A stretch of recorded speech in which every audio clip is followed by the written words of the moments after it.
আচ্ছা একটা কথা বলো। কি কথা? আমার দিকে তাকিয়ে বলো। তাকালাম। আমাকে তোমার কেমন লাগে? যাহ, আমার শরম করে বলতে পারবো না। জিন বলল, আমাকে দেখে তোমার প্রেম করতে ইচ্ছা করে না? ভাল লাগে না আমাকে? সত্যি বলতে তোমাকে কদিন ধরে দেখি, কথা বলি, কিন্তু এসব নিয়ে কখনো ভাবিনি। তুমি তো আমার মনের মধ্যে ভাবনা ঢুকাই দিলা। এখন কি হবে? যেটা হবার সেটাই হবে। মনের মধ্যে অন্য কিছু ঢুকিয়ে দিয়েছ। এখন তো তোমার সাথে কথা বলতে লজ্জা লাগছে। তোমাকে ভালোবাসবো, ভালো লাগবে, এসব কথা কখনো মাথায় আসেনি।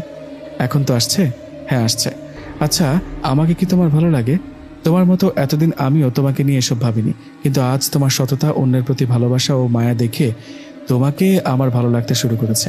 কথাটা বলে জিন বাতাসে মিলিয়ে গেল। জিনের এমন রোমান্টিক কথায় জান্নাত হা হয়ে কিছুক্ষণ দাঁড়িয়ে রইল। তাহলে আমাকে ওর ভালো লাগে ভাবতে ভাবতে বাড়ির দিকে যেতে লাগলো জান্নাত। বাড়িতে যাওয়ার পর জান্নাতের বাবা জান্নাতকে বলল, কোথায় গিয়েছিলে? বান্ধবীর বাড়িতে গিয়েছিলাম বাবা। বান্ধবীর বাড়িতে গিয়েছিলি নাকি কারো বাড়িতে কবিরাজি করতে গিয়েছিলি? এসব কি শুরু করলি তুই? তুই কি এখনো ছোট আছিস বলতো? বড় হয়েছিস, তোর বিয়ে দিতে হবে, তাই এসব উল্টোপাল্টা কথা যেন আর কারো মুখের থেকে না শুনি। কথাটা বলে জান্নাতের বাবা বাইরে গেল। এদিকে জান্নাত রুমে গিয়ে ফরাজ জিনের কথা ভাবতে লাগলো। ফরাজের সাথে বেশ কিছুদিনের পরিচয়, কিন্তু ওকে ভালোবাসবো এসব নিয়ে কখনো ভাবিনি। আজ ফারাজ আমাকে ভালো লাগার কথা বলায় আমারও তো ওকে ভালো লেগে গেছে। ভালোবেসে ফেলেছি ফারাজকে। এসব ভাবতে ভাবতে দিনটা পার করলেন জান্নাত। দিন পেরিয়ে রাত হতে জান্নাত চলে গেল বাগানে কাঁঠাল গাছটার কাছে। সেখানে গিয়ে জান্নাত বলল, ফারাজ কোথায় তুমি? এই ফারাজ, ওই ভূত সামনে আসো। কি হলো? আমাকে পাগল করে সামনে আসছো না কেন? ফারাজ, ওই বয়ফ্রেন্ড। জান্নাত, আমি এদিকে, তোমার পেছনে। পেছনে তাকাও। জিনের কথা জান্নাত পেছনে তাকাতে ভয়ে একটা চিৎকার দিয়ে জ্ঞান হারিয়ে ফেলল। জান্নাতের জ্ঞান হারানোর একটু পর ফারাজ জিন বলল, জান্নাত, এই চোখ খুলো। জান্নাত, কি হয়েছে তোমার? জিনের ডাকে বেশ কিছুক্ষণ পর জান্নাতের জ্ঞান ফিরতে জান্নাত জিনকে জড়িয়ে ধরে বলে, ফারাজ, আমি ভয় পেয়েছি। খুব ভয়ঙ্কর জিনকে দেখে জ্ঞান হারিয়ে ফেলেছি। আরে বাবা, ওটা তো আমিই ছিলাম। আমি মজা করে ভয়ঙ্কর রূপে এসেছি।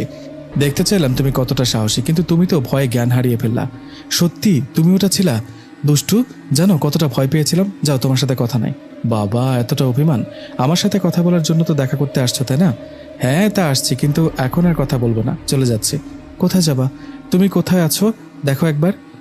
আরে ঠিকই তো, এটা তো খেয়াল করিনি। আমি কোথায়? এটা কোন জায়গা? ওই ভূত আমাকে কোথায় নিয়ে আসছো? পাহাড়ের ওপর। জায়গাটা বেশ ভালো লাগে। এখান থেকে চাঁদটা কত সুন্দর লাগে দেখো। কিন্তু আমার তো ভয় করছে, আমাকে রেখে আসো। একটু থাকো, তারপর রেখে আসবো, ভয় পেও না। আচ্ছা জান্নাত, আমি তো বলে দিয়েছি তোমাকে আমার ভালো লাগার কথা। তুমি তো বললে না আমাকে ভালো লাগে কিনা। ভালো লাগে, তাই তো রাত করে তোমার কাছে ছুটে আসি। সারাদিন তোমার কথা ভাবছি, ভালোবেসে ফেলেছি তোমাকে। এখন কি হবে? এখন কি হবে মানে? দুজন দুজনকে ভালোবাসবো। দুজন দুজনকে ভালোবাসবো বললে কি হবে? তুমি কি আর আমি কি দুজন আলাদা জাতি? তোমার পরিবার না আমাকে মেনে নেবে, না আমার পরিবার তোমাকে। ওসব পরে দেখা যাবে, ওসব এখন ভেবো না তো। আচ্ছা ঠিক আছে, আমাকে বাড়িতে কখন রেখে আসবা? রেখে আসবো, তার আগে চোখ বন্ধ করো, তোমাকে একটা জিনিস দেব। তাই নাকি? কি দিবা? আচ্ছা চোখ বন্ধ করলাম, দাও। এবার চোখ খোলো, এটা তোমার, নাও। আরে এটা তো ফোন। ফোন তুমি কোথায় পেলে? জিন বলল, তোমার জন্য কিনে নিয়ে আসছি। তুমি ফোন কেনার টাকাগুলো ওই অসহায় মহিলাকে দিলে না, ওনার ঘর ওঠানোর জন্য। তোমার কাছে তো আর টাকা নাই, তাই এটা তোমাকে দিলাম। সেটা না হয় বুঝলাম, কিন্তু তুমি জিন হয়ে ফোন কিনলা কেমনে? টাকা পেলে কোথায়? দেখো জান্নাত, আমাদের মধ্যে অনেক জিন মানুষ রূপে তোমাদের হাটে, বাজারে, মিষ্টির দোকানে বা ফলের দোকানে যায় জিনিস কিনতে। আমাদের জিন জাতির কাছে কিছু সম্পদ থাকে, সোনা রূপা বা সোনার মোহর ইত্যাদি অনেক কিছু। তো আমি ওগুলো বেচে মানুষ রূপে তোমার জন্য ফোন কিনে নিয়ে আসছি। ফোনটা ভীষণ সুন্দর। তুমি তো আমাকে ফোন দিলা, আমি তোমাকে কি দিই বলো? ভালোবাসা দিও, এতেই হবে। আর আমার কথা গোপন রাখবে, কখনো কেউ জানলে সমস্যা হবে। এখন চলো, তোমাকে বাড়িতে রেখে আসি। কথাটা বলে জিন জান্নাতকে ওর বাড়িতে রেখে গেল। বাড়িতে আসার পর সবকিছু স্বাভাবিক। জান্নাত স্বাভাবিকভাবে ঘুমিয়ে পড়ল। এভাবে ফারাজ জিনের সাথে চলতে লাগলো জান্নাতের প্রেম। দুজনেই রোজ দেখা করত, কথা বলতো। এভাবে দুজনে ভালোবাসায় কেটে যায় 6টি মাস। 6 মাস পর এক রাতে জান্নাত ফারাজ জিনের সাথে কথা বলার এক ফাঁকে জান্নাত ফারাজকে বলল, আচ্ছা ফারাজ, তোমাকে কিছু বলার ছিল। কি কথা বলো? মা বাবা আমার বিয়ের জন্য ছেলে খুঁজছে, এখন কি করি বলো তো? তাই নাকি? এখন কি করবা তাহলে? কি করব মানে? আমি তোমাকে ভালোবাসি, তোমাকে বিয়ে করব। ফারাজ, আমি মা বাবাকে তোমার কথা জানাই, তুমিও তোমার মা বাবাকে আমার কথা জানাও, কিন্তু এটা কি মেনে নেবে?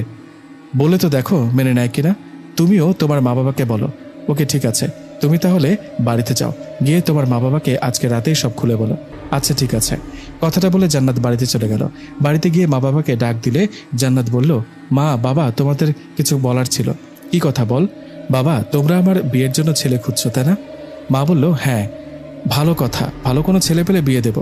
কেন, তুই কি বিয়ে করতে চাস না? তোর কি পছন্দের কোনো ছেলে আছে? হ্যাঁ মা, কিন্তু সে ছেলে মানুষ নয়।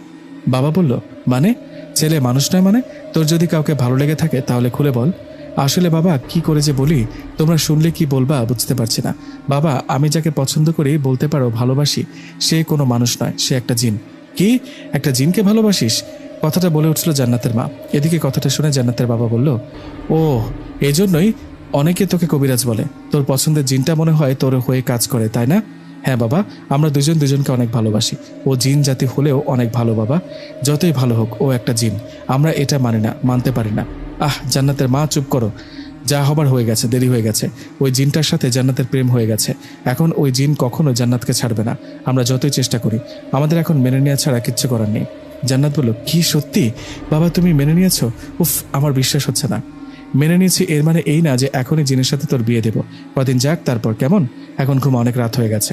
কথাটা বলে জান্নাতের মা বাবা চলে গেলেন। এদিকে জান্নাত খুশি মনে ঘুমিয়ে পড়ল। পরের দিন সকালে জান্নাতের ঘুম ভাঙতেই জান্নাত দেখলো ওর ফুপা ফুপি, ফুপাতো ভাই, ছোট খালা, বড় খালা, খালাতো ভাই বোনেরা সবাই আসছে বাড়িতে। সবাইকে দেখে জান্নাত ওর মাকে উদ্দেশ্য করে বলল, মা, সবাই আসছে কেন বাড়িতে? কোনো অনুষ্ঠান আছে নাকি? হ্যাঁ, তোর বিয়ের অনুষ্ঠান। মানে মজা করছো নাকি? মজা না, সত্যি। রাতে না বললা এখন বিয়ে দেবে না? জিনের সাথে বিয়ের আয়োজন করে আমাকে সারপ্রাইজ দিলা নাকি? জিনের সাথে বিয়ে দিবে কে বললো? আজ তোর বিয়ে হবে তোর ফুফাতো ভাইয়ের সাথে। কি? ফুফাতো ভাইয়ের সাথে মানে? হ্যাঁ, তুই ঠিকই শুনেছিস। আজ একটু পরেই তোর ফুফাতো ভাইয়ের সাথে তোর বিয়ে হবে। কি ভেবেছিস তুই জিনকে ভালোবাসবি, বিয়ে করবি? কথাটা আমরা মেনে নিয়েছি? না, মেনে নেইনি, কখনো নিব না, এটা সম্ভব না। খুব বার বেড়ে গেছিস, তাই না?